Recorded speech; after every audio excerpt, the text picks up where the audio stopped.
ప్రతి వారంలో ప్రతి రోజుకు ఒక ప్రత్యేకత ఉన్నట్లు బుధవారం కూడా శివునికి ఎంతో ప్రీతికరమైన రోజు. బుధగ్రహం మన బుద్ధిని, వాణిని, జ్ఞానాన్ని, వ్యాపారాన్ని నియంత్రిస్తుందని జ్యోతిష్యం చెబుతుంది. బుధగ్రహం శాంతి పొందాలంటే మాటల్లో మధురత ఉండాలి, మనసు శాంతంగా ఉండాలి, మన ఆలోచనలు స్పష్టంగా ఉండాలి. అదే పుణ్యం మనకు శివారాధనలో లభిస్తుంది. చంద్రుడు తన అందంతో దేవతలు, గంధర్వుల మెప్పు పొందాడు. ఆయన తారాదేవితో ఉన్న ప్రేమ కథే బుధుని జన్మ కథ. అలాగే సూర్యుని భార్య అయిన సంజ్ఞ తన సుప్తార్థమైన దీప్తి ద్వారా బుధునికి జన్మనిచ్చింది. అందుకే బుధుడు జ్ఞానానికి, దీప్తికి, వాక్పటుత్వానికి ప్రతీక. బుధవారం ఉదయాన్నే లేచి తలస్నానం చేయాలి.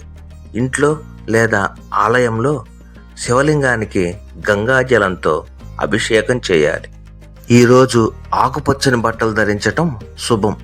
బిల్వపత్రంతో ఓం నమః శివాయ అని మనసులో జపిస్తూ శివునికి అర్పించాలి. ఈరోజు పచ్చని కూరగాయలు, పచ్చ బీడ్లు లేదా పచ్చపట్టు వస్త్రాలు దానం చేయడం ద్వారా బుధగ్రహ దోషాలు తొలగుతాయి. అలాగే చిన్నారులకు పుస్తకాలు, పెన్సిళ్ళు లేదా విద్యా సంబంధమైన వస్తువులు ఇవ్వడం ద్వారా మీ జీవితంలో జ్ఞానాన్ని తెస్తుంది. జన్మకుండలి మనకు చాలా విషయాలు చెప్పగలదు. బుధగ్రహ దోషం ఉన్నవారికి మాటల్లో తప్పటడుగు ఉంటుంది, ఆలోచనల్లో గందరగోళం, వ్యాపారాల్లో నిర్ణయాల లోపం ఉంటాయి. బుధవారం శివుని పూజిస్తే మనసులోని సందేహాలు, భయాలు తొలగుతాయి. విద్యార్థులకు గ్రహణ శక్తి, రచనలు, అభ్యాసం పెరుగుతుంది.